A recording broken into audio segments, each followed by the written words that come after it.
10년이면 당산도 변한다는데 자그마치 10년 동안 오직 자식 하나만을 기다린 어머니가 있었습니다. 비가 오나 눈이 오나 매끼니 윗목에 따뜻한 새밥을 차려두고 아들이 돌아오기만을 기도했던 어머니. 그런데 10년 만에 나타난 아들의 행색은 온 동네 아이들이 돌을 던지는 영락없는 거지꼴이었습니다. 더 충격적인 것은 어머니를 향해 아들이 던진 첫마디였습니다. 이 망할 놓친 넬라라! 집이 어디 있다고 나를 끌고 가는 게야. 기도하는 어머니 속도 모르고 그 손을 거칠게 뿌리쳐버린 천하의 불효자식. 마을 사람들은 저런 망나니를 10년이나 기다렸다며 고개를 저었습니다. 아들의 눈물겨운 연극, 그리고 그 속에 감춰진 복수극, 지금 시작합니다. 사연 시작 전 구독과 좋아요 눌러주시면 영상 제작에 큰 힘이 됩니다. 이야기 시작합니다. 옛날 옛적 경상도 깊은 산자락에 청양골이라 불리는 마을이 있었습니다. 조선 숙종 임금 시절의 일이지요. 산세만 보면 복받은 땅이었습니다. 허나 그 마을 사람들의 얼굴은 산빛과는 달리 하나같이 어둡고 메말라 있었습니다. 연이은 흉년이 청양고를 옥죄었고 거기에 현감 변상길의 횡포가 더해지니 마을은 해가 갈수록 비어갔습니다. 그런 마을 어귀 고갯마루의 해질녘이면 어김없이 한 여인이 서 있었습니다. 허리가 굽고 눈이 침침한 노파였지요. 바람이 불면 치맛자락이 펄럭였고 빗줄기가 내려도 그 자리를 떠나지 않았습니다. 마을 사람들은 처음엔 말리기도 하고 구경하기도 했으나 세월이 흐르면서 그 모습이 고갯마루 돌만큼이나 익숙해져 아무도 눈길을 주지 않게 되었지요. 노파가 서 있는 자리 발치 돌만이 닳고 달아 반들반들하게 패여 있었으니 그것이 10년이라는 세월을 말없이 증언하고 있었습니다. 마을에서 가장 나이 많은 김노인이 어느 가을 저녁 지팡이를 짚고 고갯마루를 지나다 마을 안악과 나직이 이야기를 나누었습니다. 저 자리돌이 닳도록 서 계시지. 10년이여, 10년. 안악이 혀를 찼습니다. 망나니 새끼 하나 길러놓고 신세 망친 게지요. 노른빚에 가산 탕진하고 야반도주한 자식을 저리 기다리시다니 안 됐지만 어리석기도 하시지. 김 노인이 잠자코 노파를 바라보다 천천히 입을 열었습니다. 어리석다고 하기엔 그 아이를 내가 모르지 않는다오. 떠나기 전날 밤에 나를 찾아왔었지. 어무이를 부탁하옵니다. 이 불효자식이 사람 구실 못하고 갑니다. 그 한마디만 남기고 사라지더이다. 안악이 코웃음을 쳤지만 김 노인은 개의치 않았습니다. 그보다 더 오래된 말 한마디가 뇌리에 남아 있었으니까요. 길람이 글방을 다니던 시절 그 스승이 찻잔을 내려놓으며 흘리듯 했던 말이었습니다. 저 아이 그릇은 크다오. 다만 제가 그걸 아직 모를 뿐이지. 김 노인이 다시 고갯마루의 노파를 바라보았습니다. 노을이 지고 있었고 노파의 눈은 마을 어귀쳐 너머 길 끝을 향해 있었지요. 오늘도 아무도 오지 않는 그 길을. 그것이 박길남이라는 이름을 가진 자의 이야기가 시작되는 자리였습니다. 최 씨 부인의 하루는 늘 같은 자리에서 시작되었습니다. 동이 트기도 전 아직 마당이 서리발로 하얗게 덮여 있을 때 노파는 장독대 앞에 무릎을 꿇고 앉았지요. 두 손으로 정갈하게 떠온 우물물을 종지에 담아 장독 위에 올리고 눈을 감은 채 입술을 달싹였습니다. 무슨 말을 비는지는 아무도 들은 적이 없었으나 그 기도가 아들을 향한 것임을 마을 사람들은 모두 알고 있었지요. 비가 오는 날도 눈이 쌓인 날도 몸이 아파 일어서기 힘든 날도 최 씨는 그 자리를 거르지 않았습니다. 10년이라는 세월 동안 하루도 빠짐없이 장독대 앞 땅이 반들반들하게 다져진 것은 노파의 무릎이 수천 번 그 자리를 눌렀기 때문이었습니다. 기도를 마치고 방으로 들어온 최 씨는 호롱불 아래 자리를 잡고 앉아 바느질감을 펼쳤습니다. 삭바느질이었지요. 친모 솜씨가 좋다는 소문이 나 있어 이웃 마을에서도 일감이 들어왔지만 눈이 워낙 침침해진 탓에 예전만큼 정교하게 바느질이 되지 않아 근심이 깊었습니다. 한자 앞 사람 얼굴도 흐릿하게 보이는 눈으로 바늘귀를 꿰는 일이 날로 힘들어졌지만 최 씨는 멈추지 않았습니다. 이 손을 놓으면 아들이 돌아올 날을 준비하는 일도 함께 멈추는 것 같아서였지요. 방 한켠 반다지 위에는 아들의 옷가지가 개켜진 채 놓여 있었습니다. 10년 전 길람이 야반도주하던 날 벗어두고 간 저고리였지요. 빛이 바래고 깃이 달았지만 최 씨는 그것을 한 번도 빨지 않았습니다. 어느 날 김 노인이 들렀다가 그 저고리를 보고 조심스레 물은 적이 있었지요. 최 씨, 저 저고리는 왜 그대로 두시오? 최 씨가 바느질 손을 멈추지 않은 채 대답했습니다. 이 저고리를 빨면 우리 아들 냄새가 지워질까봐 10년을 그대로 두었지요. 김 노인이 더는 묻지 못하고 옷고름을 만지작거렸습니다. 해마다 가을이 되면 최 씨는 버선 한 켤레를 새로 지었습니다. 아들 발치수를 어림잡아 해가 갈수록 조금씩 크게 지었지요. 10년이면 10켤레였습니다. 반다지 서랍 안에 연도를 적은 종이와 함께 차곡차곡 쌓인 그 버선들은 아들이 없는 자리를 어미가 혼자 채워온 세월의 두께였습니다. 그리고 장독대 뒤편 항아리들 사이 구석진 자리에는 최 씨가 손수봉인에 둔 낡은 편지 꾸러미 하나가 있었습니다. 길람의 아비 박진사가 죽기 얼마 전 최 씨에게 몰래 건넨 것이었지요. 최 씨는 그것을 아무에게도 보이지 않았습니다. 마을 사람에게도, 김 노인에게도. 한 번은 그것을 들고 한양으로 올라가 상부에 고하려 했으나 길을 나선 사람이 사흘도 되지 않아 변을 당해 돌아오지 못했습니다. 그 이후로는 감히 그 꾸러미를 꺼낼 수가 없었지요. 변상길에 눈이 사방에 깔려 있다는 것을 최 씨는 몸으로 알고 있었습니다. 그래서 그저 그 자리에 두었습니다. 언젠가 이것을 쓸 수 있는 사람이 올 날을 기다리며. 청양골 현감 변상길은 탐관오리라는 말로도 부족한 자였습니다. 과부의 토지를 거짓송사로 빼앗고 나라에 바쳐야 할 군량미를 빼돌려 제곡간을 채웠으며 마을 사람이 억울함을 호소하면 오히려 죄를 뒤집어 씌워 옥에 가두었지요. 그것이 10년 넘게 이어졌고 마을 사람들은 이미 관아라는 곳이 자신들의 편이 아님을 뼈저리게 알고 있었습니다. 그런 변상길에게는 하수인이 있었습니다. 박서방이라 불리는 자였지요. 길람의 어릴 적 중마고였던 그는 젊은 시절 변상길에게 노름빚을 진 것이 발목을 잡혀 10년째 하수인 노릇을 하고 있었습니다. 빚이 갚아지지 않는 한 박서방에게는 선택지가 없었고 변상길은 그것을 알면서 빚이 절대 갚아지지 않도록 조금씩 이자를 불려두었지요. 가장 영리한 세장은 문이 보이는 세장이었습니다. 허나 변상길이 최 씨 부인을 유독 집요하게 노리는 데에는 빚이나 토지보다 더 깊은 이유가 있었습니다. 박서방은 그 이유를 알고 있었지요. 10년 전 길람의 아비 박진사는 변상길의 군량미 횡령을 눈치채고 증거를 모아 상부에 고하려 했습니다. 변상길이 그것을 알아채고 막으려 했으나 박진사의 뜻이 완강했지요. 그해 겨울 박진사는 갑자기 객사했습니다. 관아에서는 병사라 했으나 그 밤에 무슨 일이 있었는지 박서방은 멀찍이 서남아 보았습니다. 직접 손을 댄 것은 아니었지만 보고도 막지 못했다는 사실이 그 후 10년 동안 박서방의 꿈을 흔들었지요. 변상길이 두려워하는 것은 최 씨 부인이었습니다. 박진사가 죽기 전 무언가를 아내에게 남겼을지 모른다는 의심이 변상길을 잠 못 들게 했지요. 최 씨를 짓밟아 길을 꺾어두거나 아예 마을에서 쫓아낼 수만 있다면 그 불안이 사라질 터였습니다. 그래서 변상길의 횡포는 청양골 어느 집보다 최 씨 부인을 향해 더 집요하고 집중적이었습니다.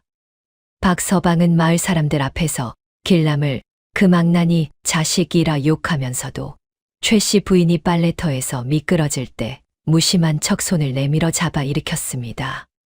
포졸들이 최 씨의 곳간을 뒤질 때 먼저 들어가 감나가는 것을 구석에 밀어두는 척 발로 덮어놓기도 했지요. 아무도 알아채지 못했지만 변상길도 최 씨도 어무이 길 미끄럽소. 조심하시오. 최 씨가 박서방의 손을 잡고 일어서며 말했습니다. 박서방이 우리 길남이랑 같이 자라더니 아직 예정이 남았는가 보네. 박서방은 아무 대꾸도 하지 않았습니다. 예정이라고 부르기엔 그것이 너무 무거웠고 빚이라고 부르기엔 그것이 너무 오래되었으니까요. 김 노인이 최 씨의 살림을 살피러 들른 것은 가을거지가 끝난 어느 저녁이었습니다. 살인문을 밀고 들어서니 부엌에서 밥 짓는 냄새가 났고 최 씨는 마루에 걸터 앉아 저녁 어스름 속에 바느질을 하고 있었지요. 김 노인이 헛기침을 하며 들어가자 최 씨가 바느질 손을 잠시 내리고 자리를 권했습니다. 이야기를 나누다 김 노인이 우연히 안방 쪽으로 눈길을 돌렸습니다. 윗목에 밥 한 그릇이 놓여 있었지요. 수저도 가지런히 곁에 놓여 있었고 밥그릇에서는 아직 김이 피어오르고 있었습니다. 그 자리가 언제나 비어 있다는 것을 김 노인은 알고 있었습니다. 최 씨, 저 밥은 누구 줄 거요? 최 씨가 다시 바느질을 집으며 태연하게 대답했습니다. 우리 길남이가 오늘 올지 내일 올지 모르는데 어미가 어찌 빈상에 앉히겠소. 차려두면 언젠가는 먹지요. 김 노인이 입을 열었다가 닫았습니다. 말리는 말도 위로하는 말도 모두 부질없어 보였지요.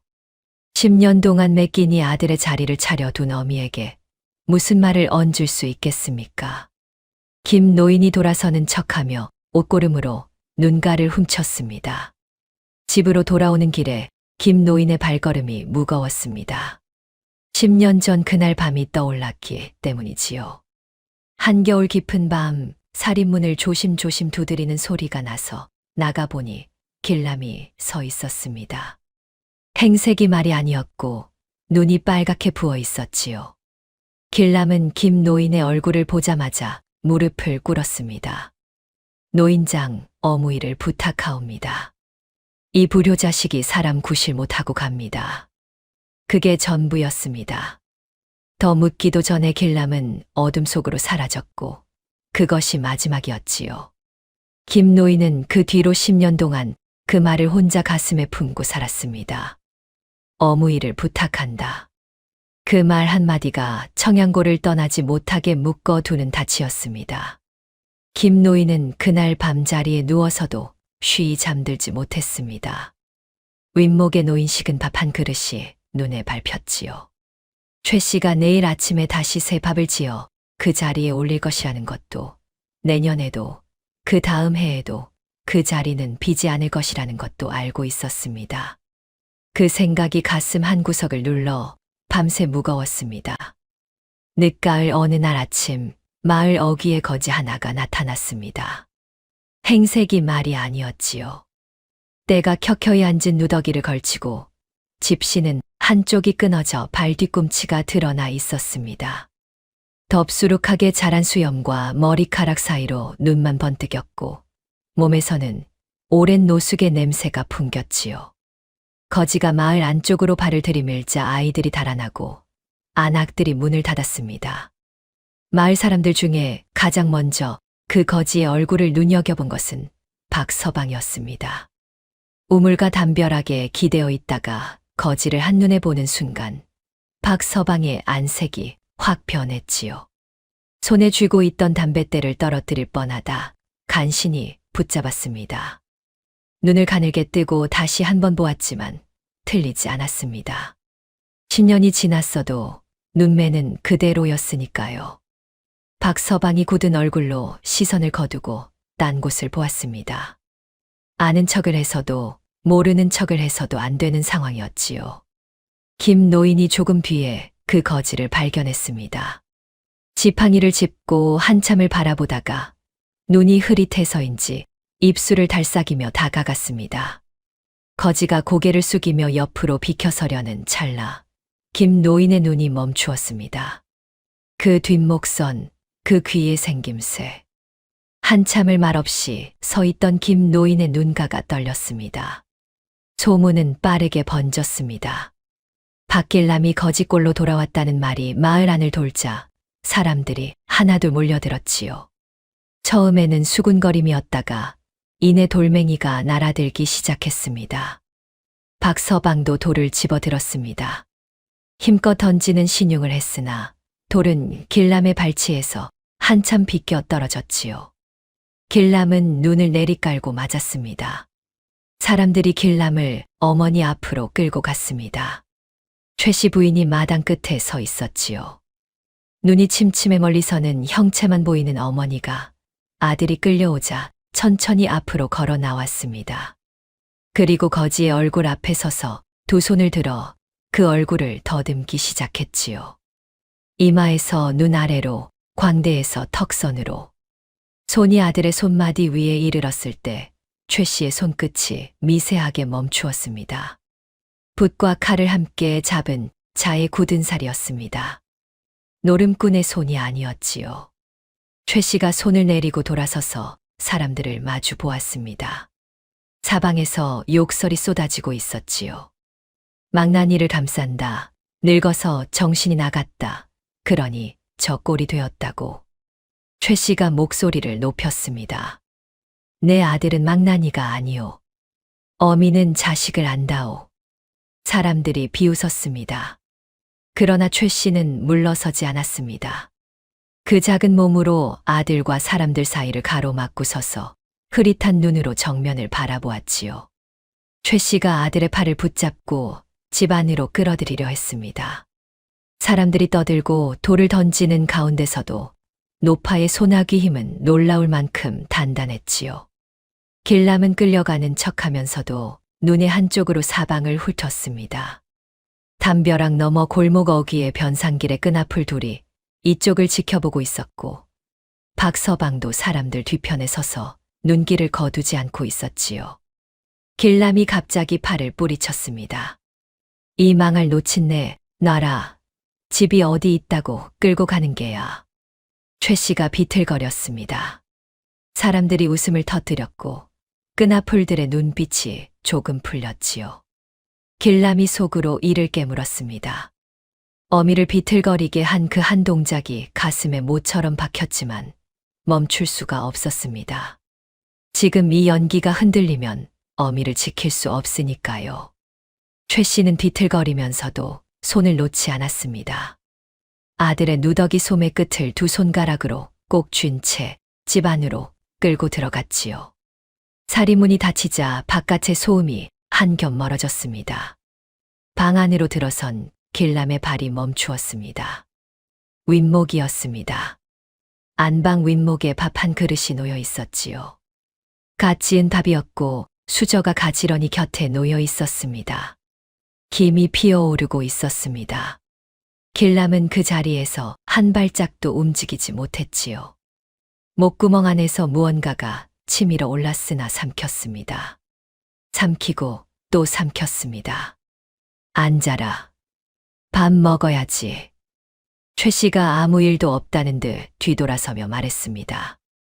아들이 거지꼴로 돌아온 것도 방금 마당에서 팔을 뿌리친 것도 모두 없었던 일처럼.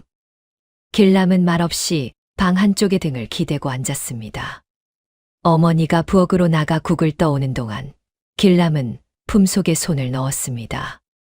손끝에 차갑고 단단한 것이 잡혔지요. 마패였습니다. 10년을 살아 이 자리까지 오게 한 물건이었습니다. 길남이 천천히 마패를 꺼내 윗목 밥그릇 쪽으로 눈길을 주었습니다. 이 세상에서 가장 안전한 자리가 어딘지 길남은 알고 있었지요. 어미가 매일 새밥을 갈아 올리는 그 자리, 변상길의 끈앞풀도 관아의 포졸도 절대 함부로 손댈 수 없는 그 자리. 길남이 몸을 낮추어 밥그릇을 살짝 들고 그 밑에 마패를 밀어 넣었습니다. 밥그릇을 다시 제자리에 내려놓자 아무것도 달라진 것이 없어 보였지요. 최 씨가 국그릇을 들고 들어왔습니다. 길남은 아무 말 없이 밥을 받았고 어머니는 말 없이 아들 곁에 앉았습니다. 두 사람은 한동안 아무 말도 하지 않았지요. 밤이 이슥해지고 어머니가 장독대에 물들어 잠시 자리를 비웠습니다. 길람이 그 틈에 마을 외곽 쪽을 바라보았지요. 어둠 속에 그림자 하나가 있었습니다. 칠득이었습니다.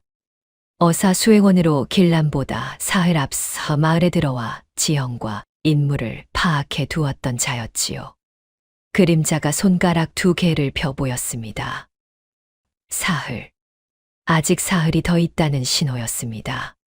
길람이 눈을 한 번 감았다 떴습니다. 알겠다는 뜻이었지요. 어머니가 돌아오는 발소리가 들렸습니다.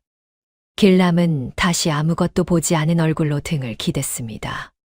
밤이 깊었습니다. 어머니의 숨소리가 고르게 잠자리에 가라앉고 방 안이 조용해지자 길람이 천천히 일어나 앉았습니다. 호롱불은 이미 꺼진 지 오래였고 창호지 사이로 달빛이 가늘게 스며들었지요. 길람의 눈이 어머니의 머리맡으로 향했습니다. 낡은 빛 하나가 놓여 있었지요. 빗살 사이에 흰 머리카락 한 움큼이 끼어 있었습니다. 길람이 손을 뻗어 빛을 집어들었습니다. 달빛 아래 들여다보니 머리카락이 참으로 하였지요. 한 올도 검지 않았습니다. 10년 전 길람이 야반도주하던 날 밤에 어머니 머리는 아직 검었습니다. 드문드문 흰 것이 섞이기 시작하던 무렵이었지요. 그것이 이제는 이렇게 되었습니다. 아들이 없는 10년이 어머니의 머리를 이만큼 바꾸어 놓은 것이었습니다. 길람이 빗을 내려놓고 어머니의 손을 가만히 바라보았습니다. 이불 위에 얹힌 그 손은 삭바느질로 굳고 갈라져 있었지요. 손가락 마디마디가 툭툭 붉어져 있었고 손끝은 바늘에 찔린 자국들로 얼룩져 있었습니다. 길람이 손을 내밀어 어머니의 손 위에 살짝 얹었습니다. 차가웠지요. 한겨울 우물가에서 빨래를 하다 굳어버린 손처럼 차가웠습니다. 그때 창호지 너머에서 바람 소리와 함께 인기척이 들렸습니다. 아주 가벼운 발소리였지만 길람의 귀에는 또렷하게 잡혔지요. 길람의 눈빛이 순식간에 바뀌었습니다. 어머니 곁에 앉아있던 아들의 눈이 아니라 어둠 속에서 모든 것을 재는 자의 눈이었지요. 어머니의 손 위에 얹은 손에는 힘을 주지 않은 채 길람은 숨을 죽이고 소리의 방향을 짚었습니다. 발소리는 담벼락 쪽에서 잠깐 멈추었다가 멀어졌습니다. 변상길의 끈앞풀이 야경을 도는 것이었지요. 길람의 눈빛이 천천히 가라앉았습니다. 어머니는 여전히 고르게 숨을 쉬고 있었습니다. 길람은 그 자리에서 일어나지 않았습니다.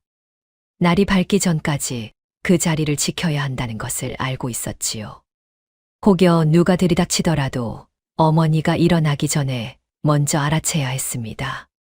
그것이 지금 이 몸이 할 수 있는 전부였으니까요. 어머니의 잠꼬대가 들렸습니다.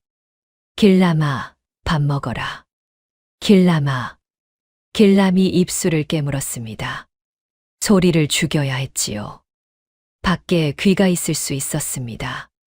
그래도 목구멍 끝까지 차오른 것을 완전히 막을 수는 없어 아주 낮은 소리 하나가 새어 나왔습니다. 어머니, 이 자식이 왔습니다. 이 자식이. 새벽잠을 설치던 최 씨가 눈을 가늘게 떴습니다. 흐릿한 눈으로 아들의 윤곽을 바라보다 다시 눈을 감았지요. 아무 말도 하지 않았습니다. 다만 이불 위에 얹힌 손이 아주 천천히 아들의 손 위로 뒤집혔습니다. 손바닥이 위를 향하게 아들의 손을 잡을 수 있게. 동이 트기 직전 길람이 조용히 일어나 자리를 정리하고 밖으로 나갔습니다. 최 씨는 눈을 뜨지 않았지요. 저 아이가 밤새 지켰구나. 어미한테 들킬까봐 날 새기 전에 나갔구나. 이튿날 아침 일찍 길람이 물동이를 들고 우물로 향했습니다. 거지 행세 그대로였고 발걸음도 구부정하게 힘없는 척 흉내를 냈지요.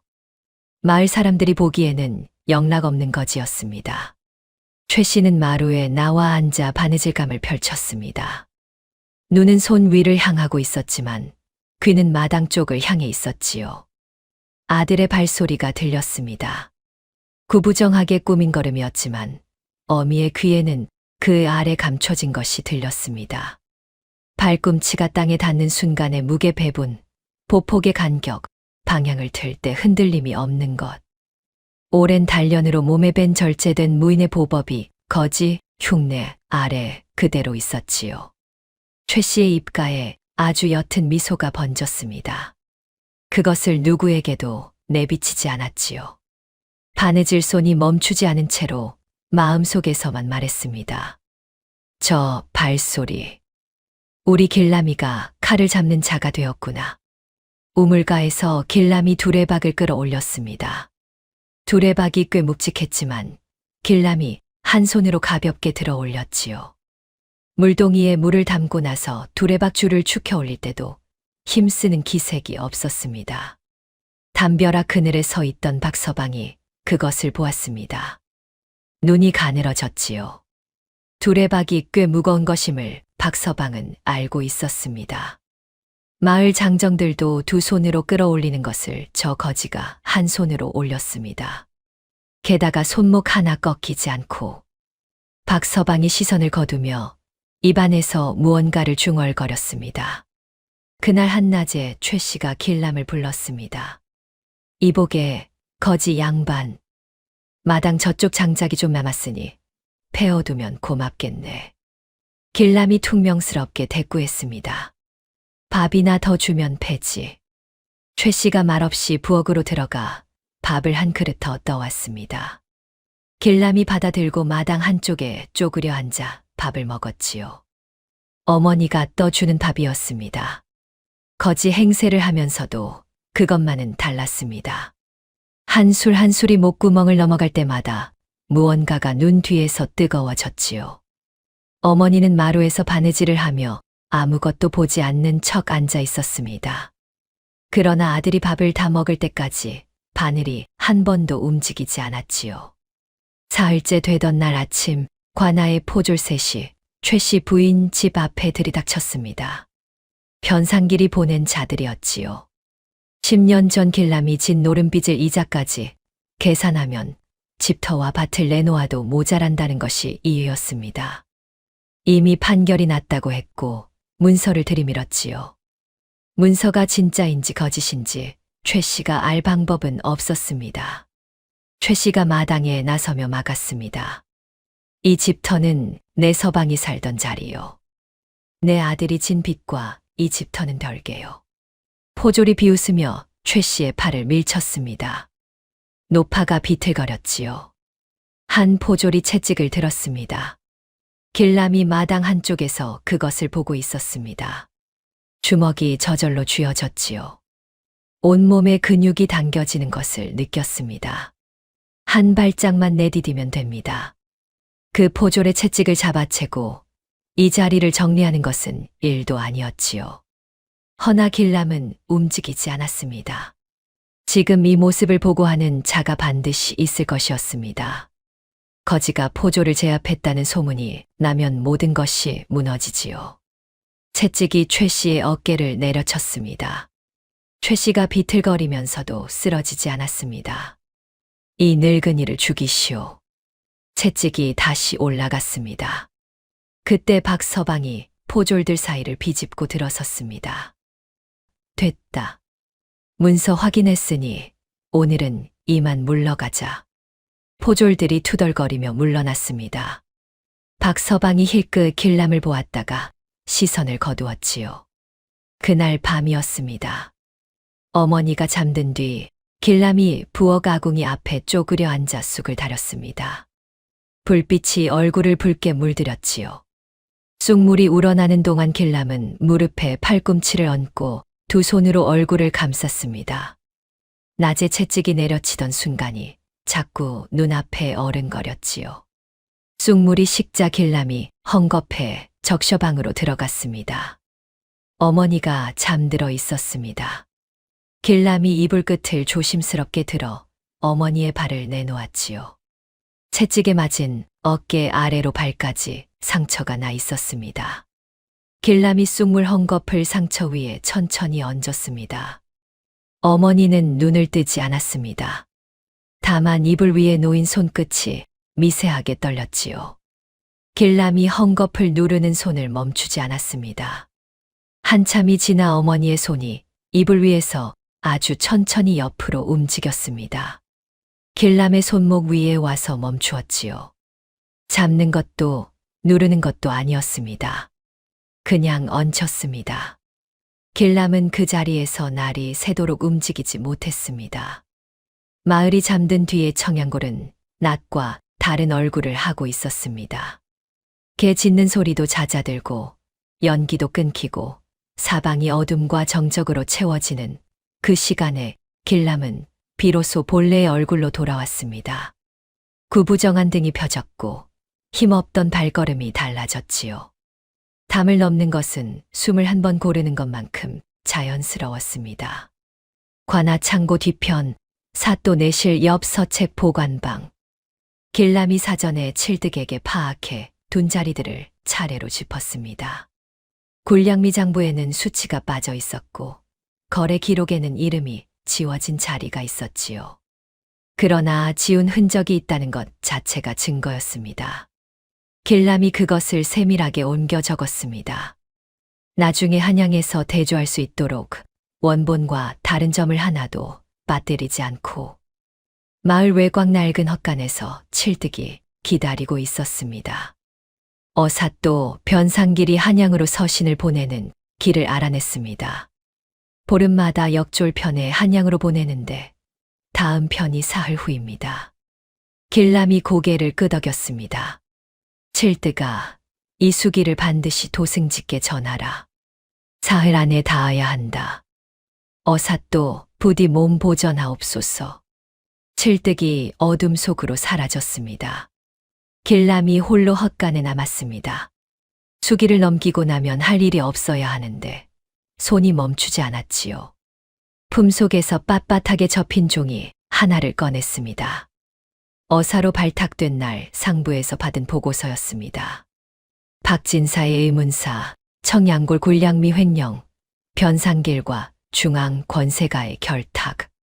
그리고 맨 아래 줄에 길람이 스스로 덧붙인 한 줄. 처짐지를 청양골로 청함. 이유는 사사로운 것과 공적인 것이 함께 있음. 어사 발탁 후 길람은 첫 임지를 스스로 청했습니다. 동료들이 말렸지요. 가장 위험한 자리라고, 변상길 뒤에 있는 권세가가 만만치 않다고. 길람은 듣지 않았습니다. 아비의 죽음이 있는 곳이었고 어미가 10년을 기다리는 곳이었으니까요. 그날 밤 길람은 담을 넘어 돌아오다 잠깐 걸음을 멈추었습니다. 어머니 방에 불이 없었지요. 잠드셨구나 생각하며 발을 옮기려는데 갑자기 충동이 밀려왔습니다. 지금 당장 저 당으로 들어가 어머니를 등에 업고 이 마을을 빠져나가면 된다는 생각이었지요. 어사 임무도 조선의 정의도 이 마을의 백성도 잠깐이지만 전부 지워졌습니다. 단 하나, 저 방에 누워 계신 어머니만 남았지요. 어머니를 업고 걷기 시작하면 새벽이 오기 전에 마을을 벗어날 수 있었습니다. 그 다음은 생각하지 않아도 됐습니다. 그냥 걸으면 됐지요. 길람이 발을 들었습니다. 그러다 멈추었습니다. 어머니가 10년을 버텨온 이유가 무엇인지 길람은 알고 있었습니다. 이 마을에서, 이 자리에서 아들이 돌아오기를 기다린 것이었지요. 그 기다림의 끝이 단둘이 도망치는 것이라면, 어머니의 10년이 그것으로 마무리된다면, 길람은 이를 악물었습니다. 어머니가 기다린 것은 도망칠 아들이 아니었습니다. 길람이 발을 내렸습니다. 그리고 담벼락의 등을 기대어 하늘을 올려다보았지요. 별이 많았습니다. 어머니 방 창호지에는 아무 불빛도 없었고 사방은 조용했습니다. 길람은 한참을 그 자리에 서 있다가 천천히 발을 옮겼습니다. 며칠이 지났습니다. 변상길의 포졸들이 다녀간 뒤로 어머니는 몸져 누웠지요. 채찍에 맞은 어깨가 퍼렇게 멍들었고 오래된 무릎 통증이 도저 자리에서 일어나는 것조차 힘들었습니다. 길람이 낮 동안은 거지 행세를 이어가며 바깥을 살폈고 밤이 되면 부엌에서 쑥을 다리고 미음을 끓였지요. 그날 밤도 어머니가 잠든 것을 확인하고 나서 길람은 방 안을 조심스럽게 둘러보았습니다. 반다지가 눈에 들어왔지요. 10년 전 기억 속에 있는 것과 같은 자리, 같은 모양이었습니다. 길람이 천천히 다가가 반다지 서랍을 열었습니다. 삐걱 소리가 날까봐 숨을 참으며 아주 조금씩 당겼지요. 서랍 안에 버선이 있었습니다. 차곡차곡 쌓인 버선 꾸러미마다 작은 종이가 끼워져 있었지요. 길람이 달빛에 가까이 대어 읽었습니다. 을묘년 봄 우리 길람이 발이 또 컸겠지. 병진년 겨울 올해는 솜을 더 두껍게 두었다. 북쪽에서 지낸다면 추울 테니. 정사년 장가는 들었는지. 발치수를 모르는 처자버선도 한 켤레 지어두었다.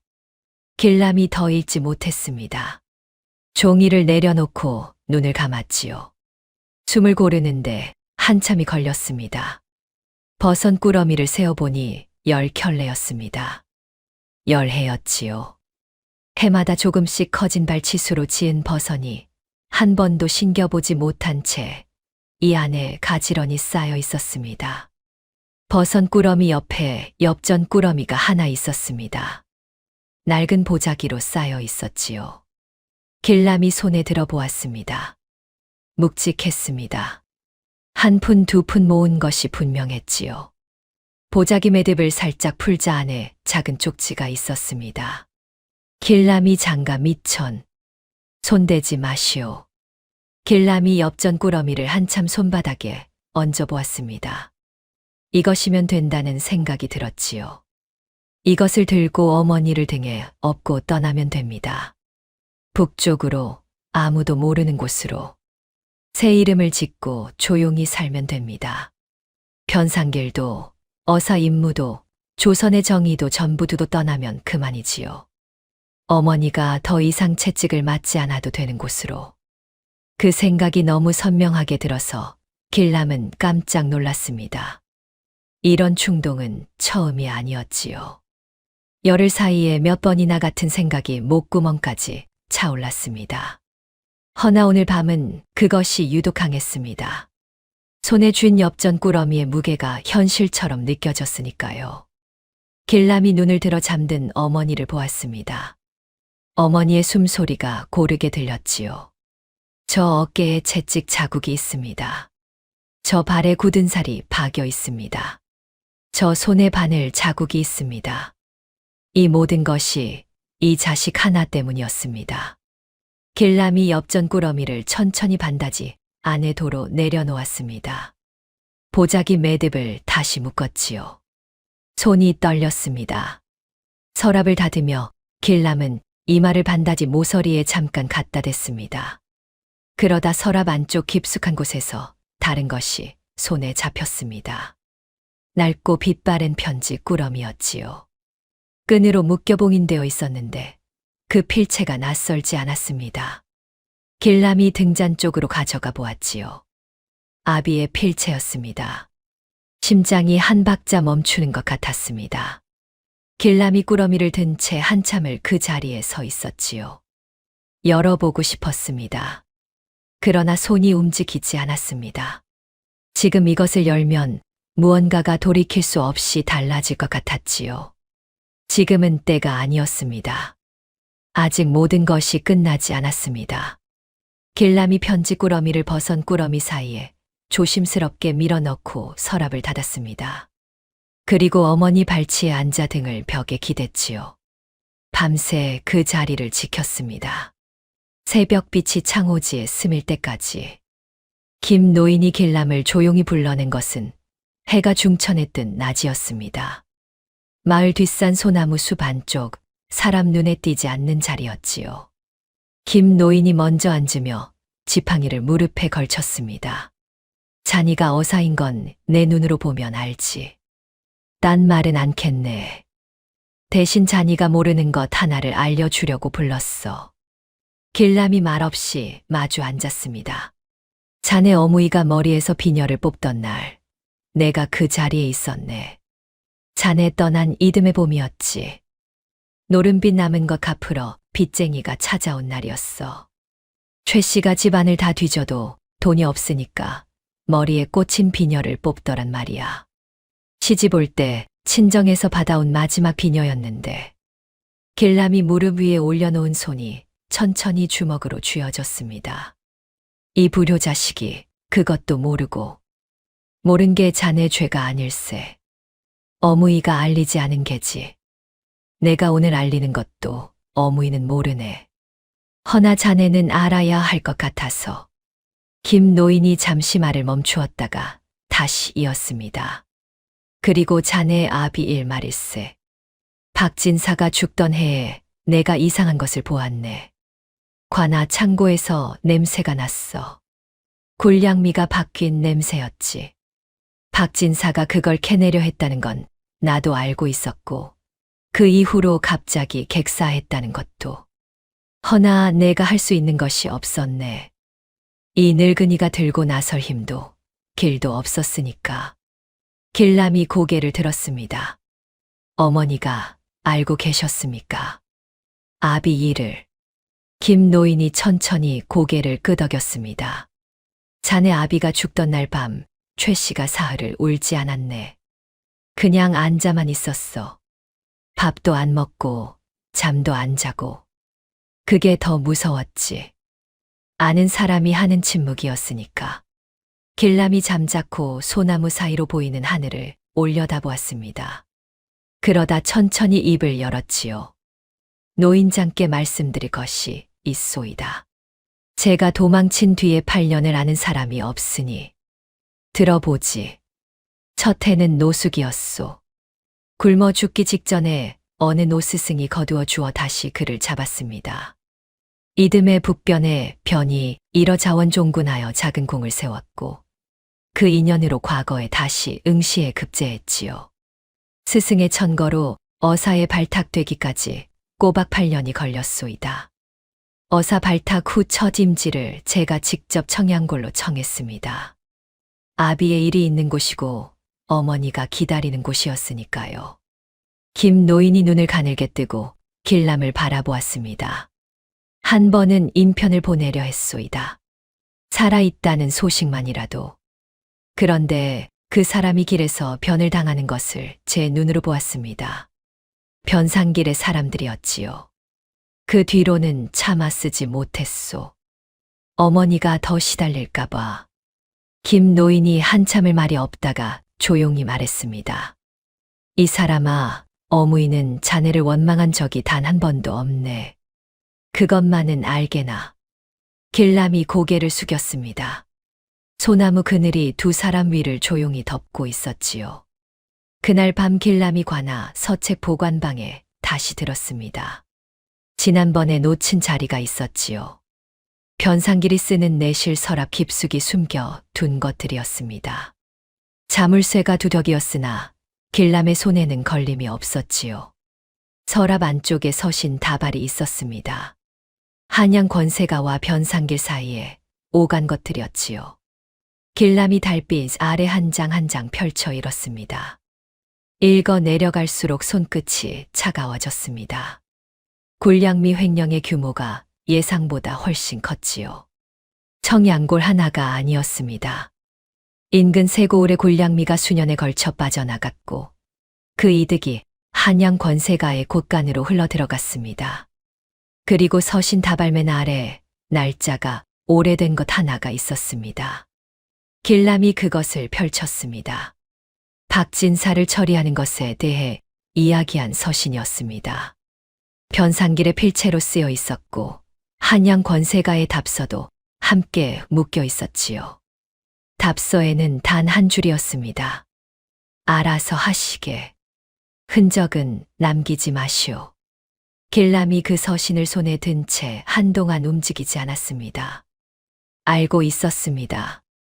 어사로 발탁될 때 받은 보고서에도 의혹은 있었지요. 그러나 의혹과 증거는 달랐습니다. 이것은 증거였습니다. 아비를 죽인 것이 변상길의 독단이 아니라 한양 권세가와 합의된 일이었다는 증거였지요. 길람이 서신을 품에 넣었습니다. 손이 떨리지 않도록 의식적으로 힘을 주었지요. 이것 하나면 변상길뿐 아니라 그 뒤에 있는 권세가까지 엮을 수 있었습니다. 단순한 탐관오리 하나를 잡는 일이 아니었지요. 아비의 죽음의 답을 내는 일이었고 어머니가 10년을 버텨온 이유의 값을 치르는 일이었습니다. 길람이 관아담을 다시 넘으며 속으로 말했습니다. 아버지, 이 아들이 반드시 끝을 냅니다. 어머니의 10년을, 아버지의 그 밤을 반드시 되돌려 놓겠습니다. 어머니의 발을 씻겨드릴 그날까지 이 한 몸 부서져도 좋습니다. 밤바람이 차가웠습니다. 길람은 품속 서신을 한 번 손으로 짚고 발걸음을 옮겼지요. 최씨 부인이 처음부터 알고 있었던 것은 세 가지였습니다. 첫째는 손마디였지요. 거지가 들어온 첫날 어머니가 아들의 얼굴을 손으로 더듬다가 손마디에서 멈추었던 것은 이유가 있었습니다. 붓을 오래 잡은 사람의 굳은 살과 칼을 오래 쥔 사람의 굳은 살은 자리가 달랐지요. 최 씨의 아들은 어릴 적부터 글방에서 붓을 잡았으니 그 굳은 살의 위치를 어미는 알고 있었습니다. 거기에 더해진 다른 자리의 굳은 살. 노름꾼의 손이 아니었지요. 둘째는 발걸음이었습니다. 눈이 침침해진 대신 귀가 더 밝아진 최 씨는 아들이 우물에 다녀올 때마다 마루에 앉아 그 발소리에 귀를 기울였지요. 아무리 구부정하게 꾸며도 땅을 짚는 방식은 속일 수 없었습니다. 절제된 무인의 보법이 거지 흉내 아래 그대로였습니다. 셋째는 잠꼬대였지요. 어릴 적 길람은 잠꼬대를 하는 버릇이 있었습니다. 배가 고프면 꼭 잠꼬대로 밥을 달라 했지요. 그 목소리의 결, 혀가 닿는 자리, 밥이라는 단어를 말할 때 입술이 움직이는 방식이 10년이 지나도 달라지지 않았습니다. 어미의 귀에는 그것이 들렸지요.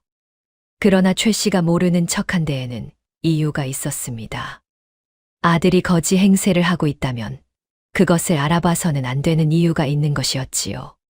어미는 그것이 무엇인지 정확히 알지 못했지만 짐작은 했습니다. 그래서 침묵을 선택했지요. 아들이 하는 일을 어미가 지켜주는 방법은 아무것도 모르는 척 살아가는 것이었으니까요. 길람이 돌아온 뒤 첫날 밤, 최 씨는 아들이 잠든 것을 확인하고 부엌으로 갔습니다. 아궁이 앞에 쪼그려 앉아 입을 두 손으로 틀어막았지요. 그리고 소리 없이 울었습니다. 그토록 기다리던 아들이 거지꼴로 돌아와 마을 사람들에게 돌을 맞고 제 어미 손을 뿌리쳐야 하는 처지라니. 눈물이 손등을 적셨지만 소리는 내지 않았습니다. 새벽 찬 공기 속에서 혼자 울다 눈물을 씻고 일어났지요. 그리고 장독대 뒤편으로 갔습니다. 항아리들 사이 구석진 자리에 손을 넣어 낡은 편지 꾸러미를 꺼냈지요. 서방이 죽기 전 남겨둔 것이었습니다. 한 번은 이것을 들고 한양으로 가려 했으나 길이 막혔고 그 이후로는 이것을 꺼낼 수 없었지요. 변상길의 눈이 사방에 깔려 있었으니까요. 최 씨가 편지 꾸러미를 손에 들고 한참을 서 있었습니다.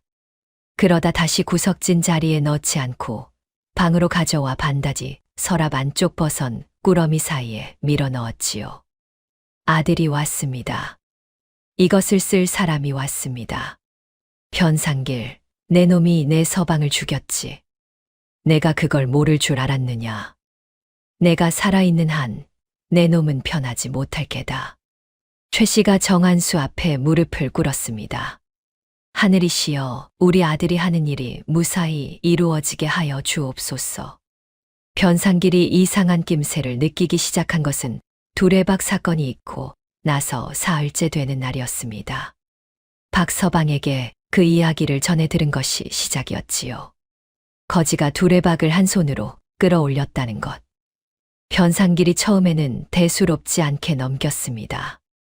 허나 그날 밤 잠자리에 누워서도 그것이 머릿속을 떠나지 않았지요.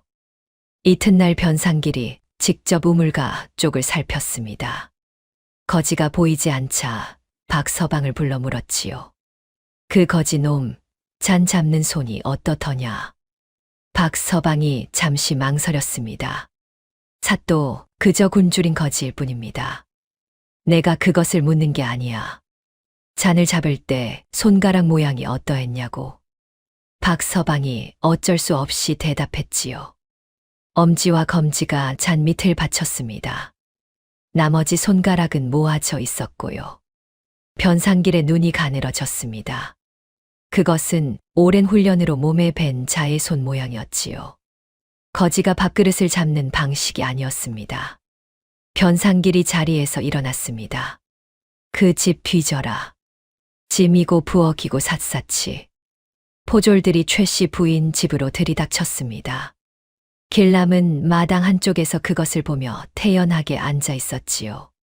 포졸들이 길남의 짐을 뒤집었습니다.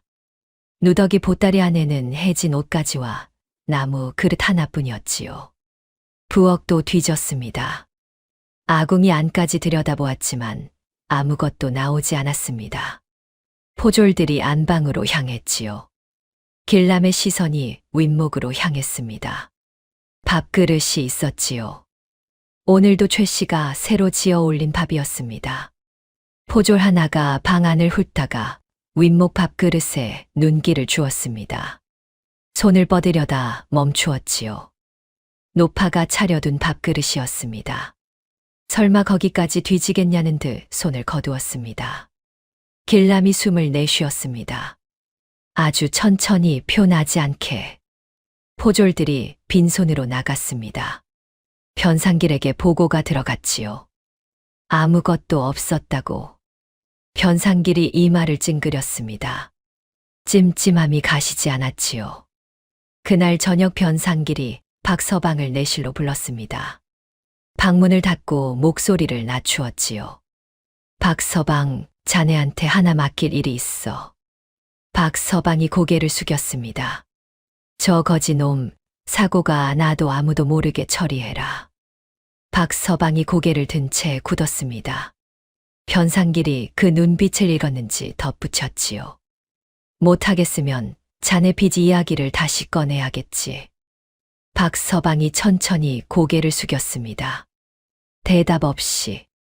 그것이 거절인지 승낙인지 변상길은 따져 묻지 않았지요.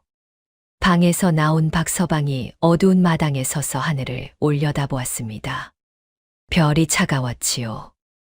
어사또를 내 손으로 죽이라고. 나한테 그 소리를 하는 게냐. 박서방이 그 자리에 한참 서 있었습니다. 발이 떨어지지 않았지요. 어릴 적 길남의 어머니가 끓여주던 콩죽 한 그릇이 아니라 박진사가 끌려가던 날 밤이 떠올랐습니다. 직접 손을 댄 것은 아니었지만 보고도 막지 못했던 그 밤이, 그날 이후 10년 동안 한 번도 그 꿈을 꾸지 않은 밤이 없었지요. 이튿날 밤 길남이 마을 뒷산 선앙당에 신호를 올렸습니다. 집 한 단을 태우는 것이었지요. 연기가 가늘게 하늘로 올라갔다가 바람에 흩어졌습니다. 그것을 본 칠득이 산 아래에서 확인 신호를 보냈지요. 한양에서 역졸이 움직이기 시작했다는 뜻이었습니다. 며칠 안에 청양골 외곽의 역졸들이 당도할 것이었지요. 길남이 선앙당을 내려오다 박서방의 집 앞에 멈추었습니다. 등잔불이 켜져 있었지요. 한참을 서 있다가 살인문을 두드렸습니다. 박서방이 나왔다가 길남을 보고 안색이 굳었습니다. 주위를 살피고 나서 안으로 들였지요. 방 안에 두 사람이 마주 앉았습니다. 한동안 아무 말이 없었지요. 길남이 먼저 입을 열었습니다. 박서방, 우리 어무임에 맞을 때 자네 손에 힘이 빠지는 걸 내가 보았네. 박서방이 시선을 피했습니다. 그리고 우물가에서 자니가 나를 알아보던 날 담뱃대를 떨어뜨릴 뻔했지. 그때부터 자네는 변상길에게 내 이야기를 조금씩 줄여서 보고했네. 나는 그것도 알고 있어. 박서방이 무릎 위에 올려놓은 손을 꼭 쥐었습니다. 어사또, 나는 이미 변상길에게 명을 받았소.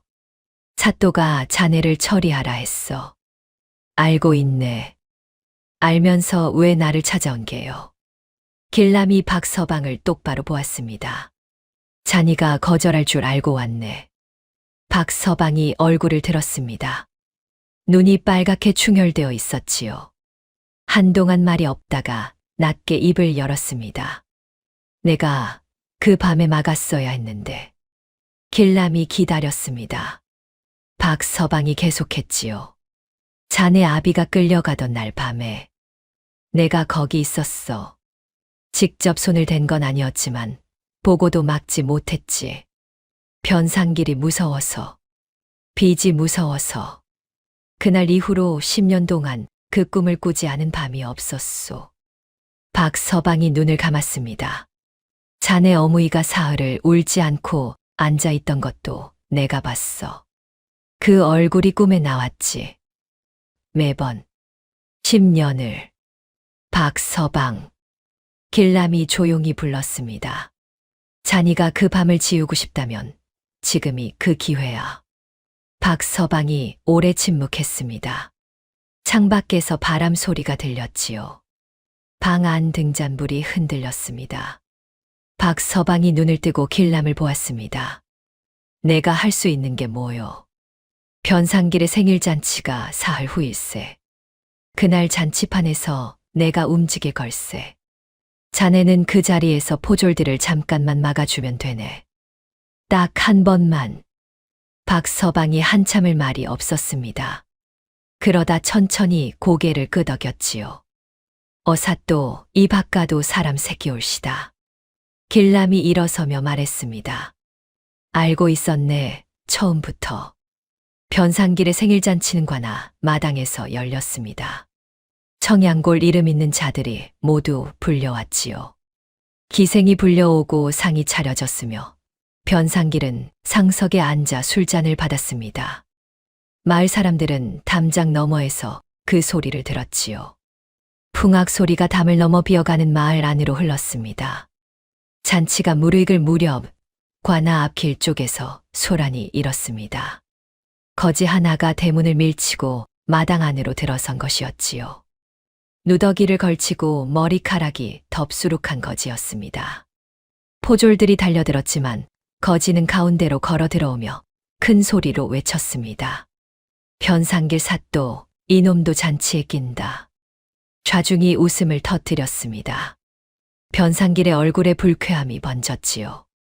거지가 상 앞으로 다가오자 변상길이 손을 들었습니다. 저 놈이 뭐냐? 박서방, 저 거지가 최 씨 집에 있던 놈 아닌가? 박서방이 고개를 숙였습니다. 변상길이 자리에서 일어나며 말했지요.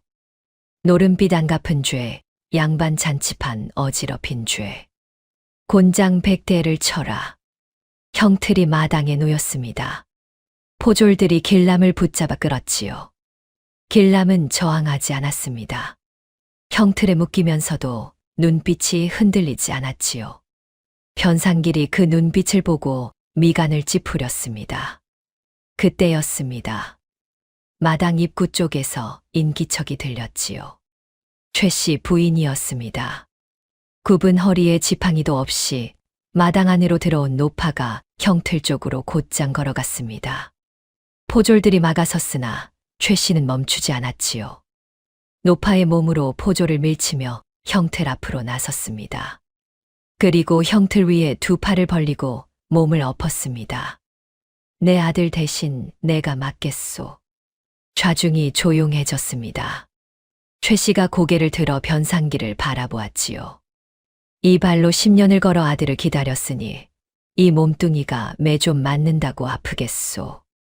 변상길의 눈에 냉기가 돌았습니다. 그럼 모자가 함께 맞아 죽거라. 포졸들이 최 씨를 끌어내려 했습니다. 그 순간 박서방이 포졸들 사이로 몸을 밀어 넣었지요. 박서방이 팔을 벌려 포졸 둘을 동시에 막았습니다. 포졸들이 당황해 잠시 멈추었지요. 그 짧은 틈이었습니다. 최 씨가 몸을 일으키며 품 안으로 손을 넣었습니다. 손에 보퉁이가 잡혔지요. 반다지 서랍에서 꺼내 밤새 품고 온 것이었습니다. 최 씨가 그것을 길람 쪽으로 힘껏 던졌습니다. 보퉁이가 공중을 가르며 날아가 길람의 묶인 손 앞에 떨어졌지요. 변상길이 눈을 가늘게 떴습니다. 길람이 묶인 손을 비틀었습니다. 포졸의 매듭은 처음부터 조이지 않았지요. 박서방이 묶을 때였습니다. 손이 자유로워지자 길람이 보퉁이를 집어들고 일어섰습니다. 보퉁이를 풀자 안에서 마패가 드러났지요. 마당이 굳었습니다. 길람이 마패를 높이 들었습니다. 암행어사 출두야. 그 외침이 관아 담을 넘고 청양굴 전체로 퍼졌습니다. 동시에 사방 담장 너머에서 역졸들이 쏟아져 들어왔지요. 잔치상이 뒤집히고 기생들이 비명을 지르며 달아났습니다. 변상길이 뒷걸음질을 쳤지요. 길람이 마패를 들고 변상길 쪽으로 걸어갔습니다. 거지 행색 그대로였지만 발걸음이 달랐지요. 변상길이 몸을 돌려 달아나려 했습니다. 그러나 두 걸음도 가지 못해 길람이 정면으로 가로막았지요. 비켜라, 이놈. 길람이 눈 하나 깜짝하지 않았습니다. 변상길이 그 눈빛을 마주하고 발이 굳었지요. 변상길. 길람이 낮게 말했습니다. 내 아비 박진사의 아들이다. 오래 기다렸다. 변상길의 얼굴에서 핏기가 가셨습니다. 두 무릎이 접히듯 주저앉았지요. 역졸들이 달려와 포박했습니다. 온 마당이 그것을 지켜보았습니다. 최씨 부인이 형틀 앞에 서서 그 모습을 보았습니다. 흐릿한 눈으로, 그러나 똑바로. 내 아들은 거지가 아니오. 노파의 그 말이 조용한 마당 안에 울렸습니다. 역졸들이 관아 구석구석을 뒤집기 시작했습니다. 변상길의 비리 장부가 내실 서랍에서 나왔고 횡령한 곡식이 관아 뒤편 비밀 창고에서 쏟아졌지요. 굴량미 횡령 규모가 드러나자 역졸들도 침묵했습니다. 청양골 하나가 아니라 인근 세 고을에 걸친 일이었으니까요. 변상길이 포박된 채 마당 한쪽에 무릎 꿇고 앉아 있었습니다. 조금 전까지 상석에 앉아 술잔을 받던 자였지요. 길람이 마당 가운데 서서 역졸들의 보고를 받았습니다. 어사 관복이 아닌 거지 누더기를 걸친 채였지만 아무도 그것을 이상하게 보지 않았습니다. 그 눈빛과 목소리가 이미 달랐으니까요. 보고가 끝나자 길람이 역졸에게 무언가를 건넸습니다. 품에서 꺼낸 서신 다발이었지요. 변상길과 한양 권세가 사이에 오간 것, 그리고 아비의 죽음에 대해 이야기한 그 서신이었습니다. 역졸이 두 손으로 받아들었지요. 그러고 나서 길람이 최씨 부인 쪽으로 걸어갔습니다. 어머니는 마당 한쪽에 서 있었습니다. 지팡이도 없이 굽은 허리로. 길람이 어머니 앞에 이르러 무릎을 꿇었지요. 마당 안에 있던 모든 사람이 그것을 보았습니다. 역졸도, 마을 사람도, 포박된 변상길도. 어머니, 이 불효자식을 받아 주시옵소서. 최 씨가 손을 뻗어 아들의 얼굴을 감쌌습니다. 오래된 손이 떨렸지요. 흐릿한 눈에서 눈물이 흘렀습니다. 내 아들이 맞지. 어미는 진작부터 알았느니라. 길람이 어머니의 손을 두 손으로 감쌌습니다. 말이 나오지 않았지요.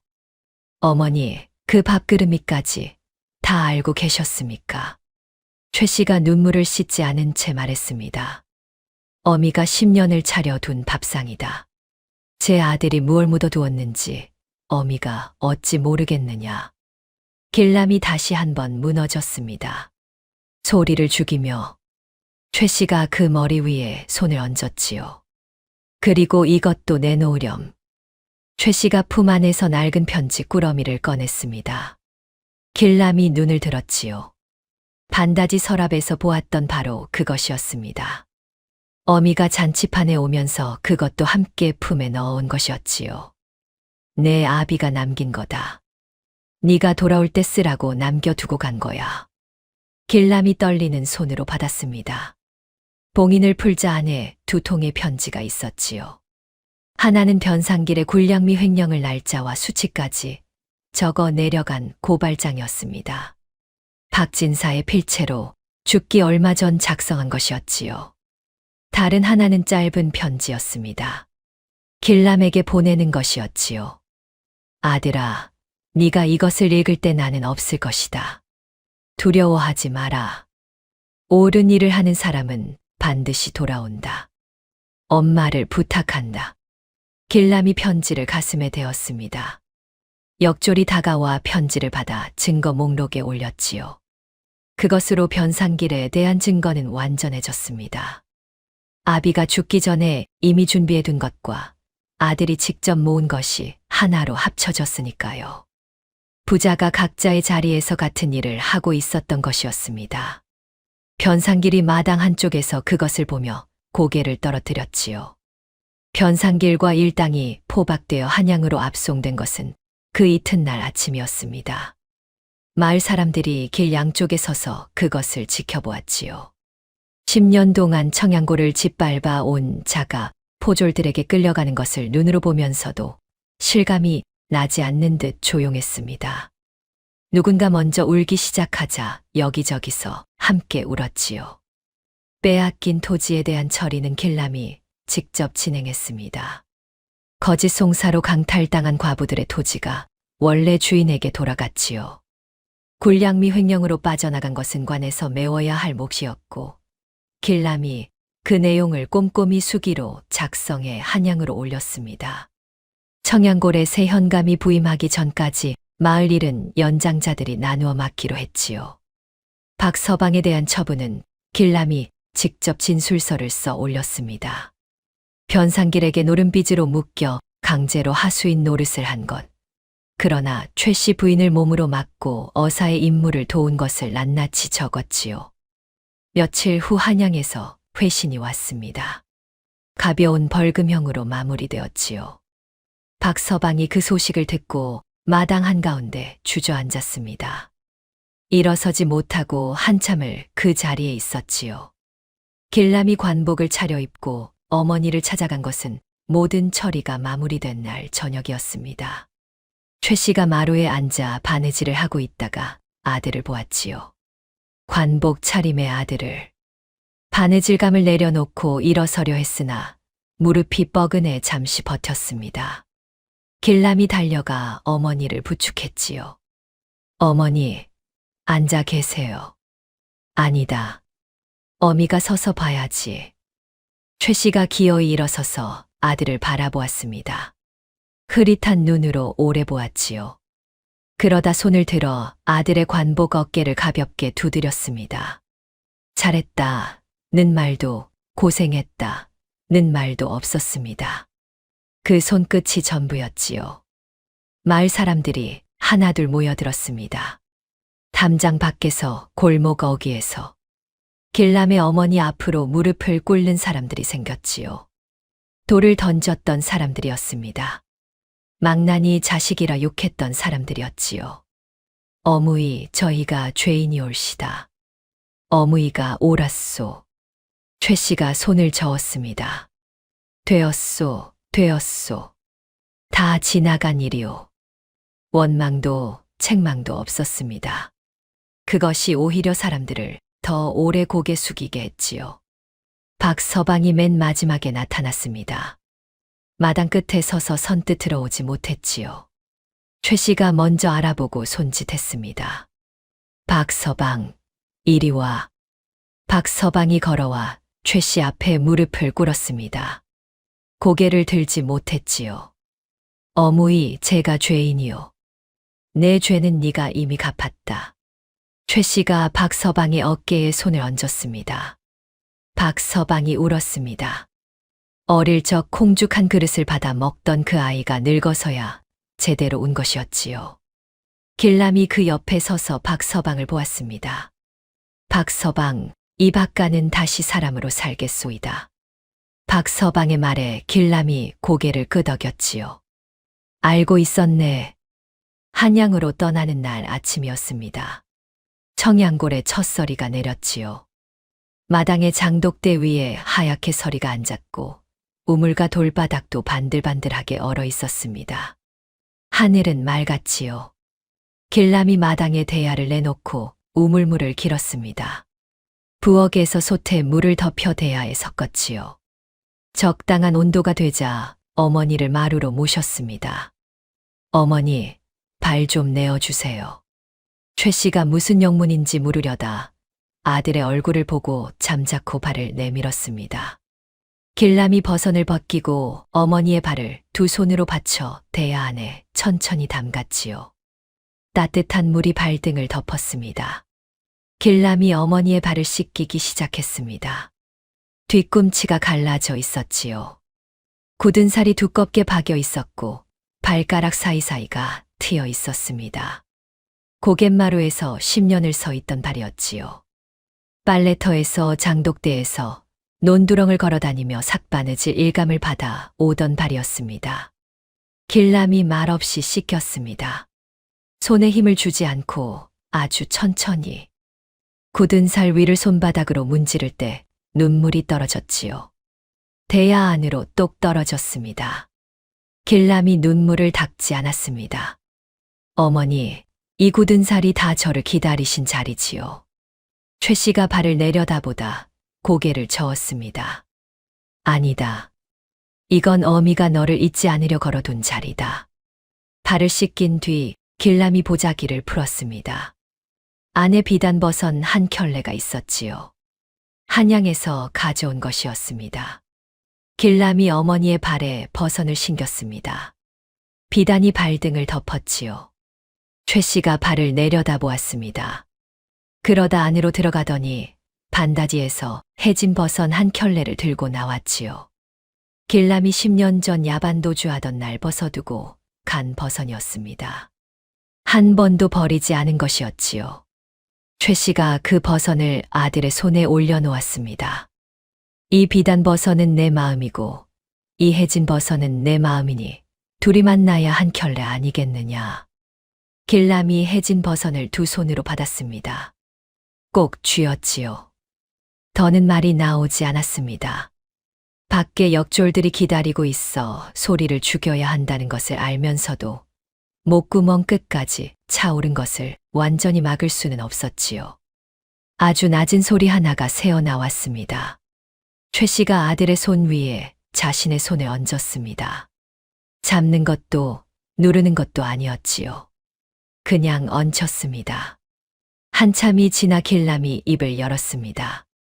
어머니, 이번엔 반드시 모시러 오겠습니다. 최 씨가 미소를 지었습니다. 내 일이 먼저다. 어미는 또 기다리마. 길람이 말에 올랐습니다. 역졸들이 앞뒤로 섰지요. 말이 움직이기 시작했습니다. 길람이 한 번 돌아보았습니다. 어머니가 고갯마루에 서 있었습니다. 늘 그 자리였지요. 발치의 돌은 여전히 달아패여 있었고 치맛자락이 아침 바람에 가볍게 흔들렸습니다. 그러나 달라진 것이 하나 있었지요. 이번에는 어머니가 웃고 있었습니다. 기다림의 끝을 아는 어미의 미소였습니다. 아들이 반드시 돌아올 것을 아는 사람의 얼굴이었지요. 길람이 그 얼굴을 눈에 담고 고개를 돌렸습니다. 말이 고개를 넘어갔지요. 청양골이 멀어졌습니다. 다음 영상을 빠르게 만나보시려면 좋아요와 구독을 눌러주세요. 그럼 더 재미있는 영상으로 찾아뵙겠습니다. 모두 행복한 하루 보내세요.